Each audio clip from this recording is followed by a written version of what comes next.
Hi ನಮಸ್ತೆ ಎಲ್ಲರಿಗೂ ಬೆಳಗಿನ ಶುಭೋದಯ. ಇವತ್ತು ಸ್ವಲ್ಪ ಪಾರ್ಕಿಂಗು ಎಲ್ಲ ಗುಡಿಸ್ಬಿಡೋಣ ಅಂತ ಮಾಡ್ಕೊಳ್ತಾ ಇದ್ದೀನಿ. ವಾರಕ್ಕೆ 2 ದಿವಸ ನನಗೆ ಮೆಟ್ಲುಗಳು ಪಾರ್ಕಿಂಗು ಎಲ್ಲ ಗುಡಿಸೋಕ್ಕಾಗೋದು. ಇವತ್ತು ಇಲ್ಲಿ ಪಕ್ಕದ ಮನೆಯಲ್ಲಿ ಮೋಲ್ಡ್ ಹಾಕ್ತಾಯಿದ್ದಾರೆ. ಆ ಕಡೆ ಸ್ವಲ್ಪ ನಾವು ಮೋಲ್ಡ್ ಹಾಕಿದ್ದು ನನಗೆ ನೆನಪಿಗೆ ಬಂತು. ಯಾಕಂದರೆ ನಾವು ಮೋಲ್ಡ್ ಹಾಕೋ ದಿವಸ ಒಂದು ½ ಮೋಲ್ಡ್ ಹಾಕೋಕ್ಕೆ ಶುರು ಮಾಡಿ ಒಂದು ½ ಕರೆಂಟ್ ಇತ್ತು ಏನೋ, ತಕ್ಷಣ ಕರೆಂಟ್ ಹೊಲ್ಟೋಯ್ತು. ತುಂಬಾ ಕಷ್ಟ ಆಯಿತು. ಮೋಲ್ಡ್ ಹಾಕೋ ದಿವಸ ಕರೆಂಟ್ ಇಲ್ಲ ಅಂದರೆ ಎಷ್ಟು ಕಷ್ಟ ಆಗಿಬಿಡುತ್ತೆ. ಮತ್ತು ನಮ್ಮ ಮಕ್ಕಳು ಹೆಂಡತಿ ಎಲ್ಲರೂ ನಮ್ಮ ಊರಿಗೆ ಎಲ್ಲರೂ ಬಂದಿದ್ರ. ಎಲ್ಲ ಸಂಪಿಂದ ಸೇದಿ ಕೊಟ್ಟು ಅವತ್ತು ಫುಲ್ಲು ಮೋಲ್ಡಿಂಗ್ ಆಗಿದ್ದು. 3 ಅವರ್ ನೀರು ಸೇದಿದ್ದಾಗಿದೆ. ತುಂಬ ಅಂದರೆ ತುಂಬಾ ಕಷ್ಟ ಆಗೋಯಿತು. ಈ ಥರ ಮೋಲ್ಡ್ ಹಾಕೋ ದಿವಸ ಕರೆಂಟ್ ಹೊಲ್ಟೋಗ್ಬಿಟ್ರೆ ಎಷ್ಟು ಕಷ್ಟ. ಮತ್ತು ಅವರು ಫಾಸ್ಟಾಗಿ ನೀರು ಕೇಳ್ತಾ ಇರ್ತಾರೆ. ಹಾಗಾಗಿ ತುಂಬಾ ಕಷ್ಟ ಆಯಿತು. ಅದು ಮನೆ ಕಟ್ಟುವಾಗ ಆದ ಅನುಭವಗಳು ನಮ್ಮ ಮಧ್ಯಮ ವರ್ಗದವ್ರಿಗಂತೂ ಸ್ವಲ್ಪ ಜಾಸ್ತಿನೇ ರಿಸ್ಕಿ. ಅದು ಅನುಭವಗಳನ್ನೆಲ್ಲ ಒಂಥರ ಸಿಹಿ ಕಹಿ ನೆನಪುಗಳು, ಕಷ್ಟ ಸುಖ ಎಲ್ಲವೂ ಇರುತ್ತೆ. ಅದನ್ನೆಲ್ಲ ನಾವು ಒಂದೊಂದು ನೋಡಿದಾಗೂ ಈ ದಿನ ಇಷ್ಟು ನಮ್ಗೆ ಕಷ್ಟ ಆಗಿತ್ತು, ನಮಗೆ ಮೋಲ್ಡ್ ಹಾಕೋ ಕಷ್ಟ ಆಗಿತ್ತು, ಪೈಂಟ್ ಹೊಡಿಯೋವಾಗ ಕಷ್ಟ ಆಗಿತ್ತು, ಪೈಂಟರ್ ಬರಲಿಲ್ಲ. ಕೆಲಸಗಾರರು ಅವಾಗವಾಗ ಕೈ ಕೊಟ್ಬಿಡ್ತಾರಲ್ವ, ಆ ಥರ. ಇನ್ನು ಗೃಹ ಪ್ರವೇಶ ಹತ್ರ ಬರ್ತಾನೆ ಅವರು ನಮಗೆ ತುಂಬ ಕಾಡಿಸೋದು. ಕೆಲಸಗಾರರೆಲ್ಲರೂ ಪ್ರತಿಯೊಬ್ಬರು ಅಷ್ಟೇ. ಅರ್ಜೆಂಟಲ್ಲಿ ಒಂದೊಂದು ಮನೇಲಿ ಅರ್ಧಂಬರ್ಧ ಆಗಿರುತ್ತೆ, ಮುಗಿದು ಬಿಡುತ್ತೆ ಅಂತ ನಾವು ಆ ಡೇಟಿಗೆ ಇಟ್ಕೊಂಡಿರ್ತೀವಿ. ಆಗೋದೇ ಇಲ್ಲ. ಹಾಗೇ ಗೃಹಪ್ರವೇಶನೂ ನಡೆಯುತ್ತೆ. ಮತ್ತು ಆಮೇಲೆ ಎಲ್ಲ ಕೆಲಸಗಳು ಮಾಡ್ಕೋಬೇಕು. ನಾವು ಸ್ವಲ್ಪ ಅಂದರೆ ಎಲ್ಲ ಕೆಲಸ ಮುಗ್ದಿತ್ತು, ಪೈಂಟಿಂಗ್ ಮಾತ್ರ ಇನ್ನೊಂದು ಕೋಟಿತ್ತು. ಆಮೇಲೆ ಮಾಡ್ಕೊಂಡ್ವಿ. ಇವತ್ತು ನುಗ್ಗೆಕಾಯಿ ಸಾಂಬಾರು ಮಾಡಿ ಪೂರಿ ಮಾಡೋಣ ಅಂತ ಅಂದ್ಕೊಳ್ತಾ ಇದ್ದೀನಿ. ಸಾಂಬಾರು ಪೂರಿ ಮಾಡೋಣ. ಸಾಂಬಾರು ಪೂರಿ ಒಂಥರ ಟೇಸ್ಟ್ ಆಗಿರುತ್ತೆ, ಚೆನ್ನಾಗಿರುತ್ತೆ. ನಾನು ಯಾವಾಗ ಮಾಡ್ತಾ ಇರ್ತೀನಿ.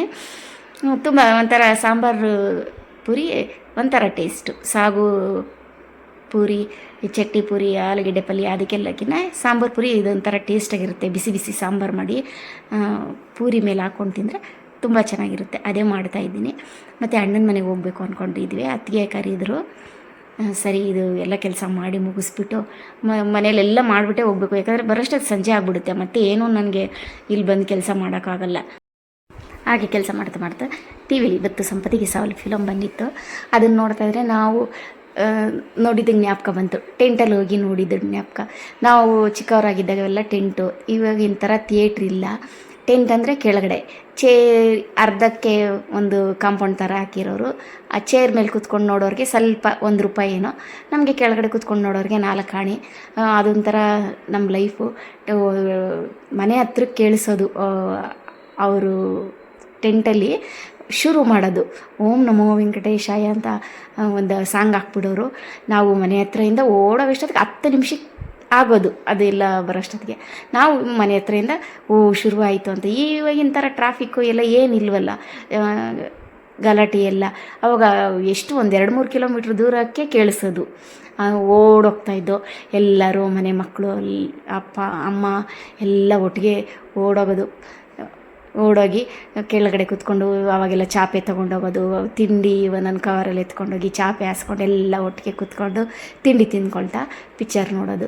ಎಷ್ಟು ಚೆಂದಾಗಿತ್ತು ಗೊತ್ತಾ. ಆ ಟೆಂಟ್ ಅನ್ನೋ ಒಂದು ಕಾನ್ಸೆಪ್ಟೇ. ಇವಾಗ ಥಿಯೇಟ್ರು, ನಮ್ಗೆ AC ಬೇಕು, ಸೋಫಾ ಬೇಕು ಎಲ್ಲ. ಹಾಗೆ ಅಣ್ಣನ ಮನೆಗೆ ಬಂದು, ಅಣ್ಣನ ಮನೆ ಪಕ್ಕ ಒಂದು ಮನೆ ಕಟ್ತಾಯಿದ್ದಾರೆ. ತುಂಬಾ ಚೆನ್ನಾಗಿದೆ. ಅಣ್ಣನ ಮನೆಗೆ ಹೋದರೆ ನಾನು ಅಣ್ಣನ ಮಗಳು ಇಬ್ಬರು ಪಕ್ಕ ಇರೋ ಹೊಸ ಮನೆಗಳನ್ನೆಲ್ಲ ನೋಡೋಕ್ಕೆ ಹೋಗೋದು ಇಷ್ಟ. ಸರಿ, ಅಣ್ಣವರು ಮನೆ ಕಟ್ತಾ ಇದ್ದಾರೆ. ಸರಿ, ಈ ಮನೆ ಅಲ್ಲಿಗೆ ಹೋಗ್ತಾ ಇದ್ದ ನಾವು. ಈ ಮನೆ ಒಂದು ಸರಿ ನೋಡ್ಕೊಂಬರೋಣ. ಇಷ್ಟು ಹೊರಗಡೆಯಿಂದನೇ ತುಂಬ ಚೆನ್ನಾಗಿ ಕಾಣಿಸ್ತಾ ಇದೆ. ಇದು ಲಿಫ್ಟಿಗಂತ ಬಿಟ್ಟಿದ್ದಾರೆ. ಹೊರಗಡೆಯಿಂದನೇ ಇಷ್ಟು ಚೆನ್ನಾಗಿ ಕಾಣಿಸ್ತಾ ಇದೆ. ಒಳಗಡೆ ಎಷ್ಟು ಚೆನ್ನಾಗಿರುತ್ತೆ ಅಂತ ಹೇಳಿ ನೋಡೋಕ್ಕೆ ಹೋದ. ಒಂದು 6 ಮನೆ, 2 ಮನೆ, 3 ಮನೆ ಏನೋ ಡಬಲ್ ಬೆಡ್ರೂಮು, 3 ಮನೆ ತ್ರಿಬಲ್ ಬೆಡ್ರೂಮ್ ಕಟ್ಟಿದ್ದಾರೆ. ಅವರು ಇರೋಕ್ಕಂತ ಕಟ್ಕೊಂಡಿದ್ದಾರೆ. ಇನ್ನೂ ಮೇಲ್ಗಡೆಗೆ ಹೋಗಬೇಕು, ಅದು 4th ಫ್ಲೋರ್ಗೆ ಹೋಗಬೇಕು. ಇದೆಲ್ಲ ಬಾಡಿಗೆಗಂತ ಕಟ್ಟಿದ್ದಾರೆ. ತುಂಬ ಚೆನ್ನಾಗಿದೆ. ನಾನು ಅಣ್ಣನ ಮಗಳು ಮಾತಾಡೋದು, ಇದು ಈ ಕಡೆ ಇರಬೇಕಾಗಿತ್ತು, ಇದು ಈ ಕಡೆ ಇರಬೇಕಾಗಿತ್ತು, ಈ ಟೈಲ್ಸ್ ಈ ಥರ ಹಾಕಬೇಕಾಗಿತ್ತು ಅಂತ ಇಬ್ಬರು ಮಾತಾಡ್ಕೊಳ್ತಾ ಡಿಸ್ಕಷನ್ ಮಾಡ್ಕೊಳ್ಳೋದು. ತುಂಬ ಚೆನ್ನಾಗಿತ್ತು ಮನೆಗಳು.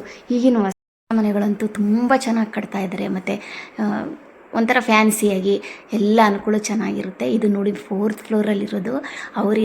ಓನರ್ ಇರೋಕ್ಕಂತ ಕಟ್ಕೊಂಡಿದ್ದಾರೆ. ಎಷ್ಟು ಚೆನ್ನಾಗಿದೆ ಅಂದರೆ ನಮಗೆ ಕಿಟಕಿಗಳು ನೋಡಿದ್ರೆ ಇಬ್ಬರಿಗೂ ಖುಷಿಯಾಗೋಯ್ತು. ದೊಡ್ಡ ಕಿಟಕಿ ಕಟ್ಟಿದ್ದಾರೆ. ಈ ಮನೆಗೆ ಲೈಟೇ ಹಗಲೊತ್ತು ಒಂದೊಂದ್ಸರಿ ಲೈಟ್ ಹಾಕ್ಕೊಳ್ತೇವೆ, ಬೇಡ ಅಷ್ಟು ಚೆನ್ನಾಗಿ ಕಟ್ಟಿದ್ದಾರೆ. ಎಷ್ಟು ದೊಡ್ಡ ದೊಡ್ಡ ಕಿಟಕಿಗಳು. ತುಂಬ ಖುಷಿ ಆಯಿತು ನಮ್ಮಿಬ್ಬರಿಗೂ ಈ ಮನೆ ನೋಡಿ. ಇದು ದೇವ್ರ ಮನೆ ಚೆನ್ನಾಗಿದೆ. ನಮಗೆ ಟೈಲ್ಸು ಅದೆಲ್ಲ ನೋಡಿ ತುಂಬ ಚೆನ್ನಾಗಿ ಇಷ್ಟ ಆಯಿತು. ನೋಡಿ ಅಡುಗೆ ಮನೇಲಿ ಎಷ್ಟು ದೊಡ್ಡ ಕಿಟಕಿ ಅಂದರೆ ಅಷ್ಟು ದೊಡ್ಡ ಕಿಟಕಿ ಇಟ್ಟಿದ್ದಾರೆ, ಅಷ್ಟು ಚೆನ್ನಾಗಿದೆ. ತುಂಬ ಖುಷಿ ಆಯಿತು. ಇಬ್ಬರು ನೋಡ್ಕೊಳ್ತಾ ಚರ್ಚೆ ಮಾಡ್ಕೊಳ್ತಾ ಇದ್ದೀವಿ. ನಮ್ಮ ಮನೆಗೆ ಈ ಥರ ಇಲ್ಲ ಅತ್ತೆ, ಈ ಕಡೆ ಅದೇ ಅಣ್ಣ ಮಾತಾಡ್ತಾ ಇರೋ ಮನೆಗೆ ಯಾವ್ಯಾವ ಥರ ಇದೆ ಅಂತ, ನಿಮ್ಮ ಮನೆಗೆ ಈ ಥರ ಇದೆ, ಈ ಮನೆಗೆ ಈ ಥರ ಕಟ್ಟಿದ್ದಾರೆ, ಈ ಥರ ಇದ್ದರೆ ಚೆನ್ನಾಗಿತ್ತು ಅಂತ ಇಬ್ಬರು ಡಿಸ್ಕಷನ್ ಮಾಡ್ಕೊಳ್ತಾ ಮನೆ ನೋಡಿದ್ವಿ.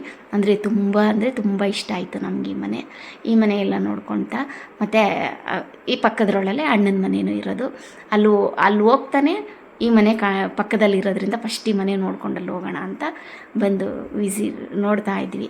ತುಂಬ ಖುಷಿ ಆಯಿತು. ಹೊಸ ಮನೆಗಳು ನೋಡೋಕ್ಕೆ ಅವಾಗ ಹೋಗ್ತಾ ಇರ್ತೀವಿ. ಈ ಅಣ್ಣನ ಮನೆಗೆ ಹೋದರೆ ಪಕ್ಕ ಕಟ್ತಾ ಇರೋ ಮನೆಗಳನ್ನೆಲ್ಲ ನಾವು ಒಂದ್ಸರಿ ಹೋಗಿ ನೋಡ್ಕೊಂಬರೋದು, ಯಾವ ಥರ ಇದೆ ಅಂತ. ಖುಷಿ ಒಂಥರ, ಏನೋ ನಾವು ಕಟ್ತಾ ಇರೋ ಮನೆ ಥರನೇ ಒಂಥರ ಖುಷಿ ಆಗುತ್ತೆ ನಮಗೆ. ನೋಡಿಕೊಂಡು ಖುಷಿ ಪಟ್ಕೊಂಡು, ಈ ಟೈಲ್ಸ್ ಹಾಕಿದರೆ ಚೆನ್ನಾಗಿತ್ತು, ಈ ಕಿಟಕಿ ಈ ಕಡೆ ಇದ್ದಿದ್ರೆ ಚೆನ್ನಾಗಿತ್ತು ಅಂತ ಎಲ್ಲ ನಾವಿಬ್ಬರು ಡಿಸ್ಕಷನ್ ಮಾಡ್ಕೊಳ್ಳೋದು. ಅಂತೂ ಒಂದು ಹೊಸ ಬಿಲ್ಡಿಂಗ್ ನೋಡ್ಕೊಳ್ತಾ ಡಿಸ್ಕಷನ್ ಮಾಡ್ಕೊಳ್ತಾ. ಇಷ್ಟೊತ್ತು ನಾನು ವೀಡಿಯೋ ನೋಡೋದಕ್ಕೆ ಧನ್ಯವಾದಗಳು. Thanks for watching.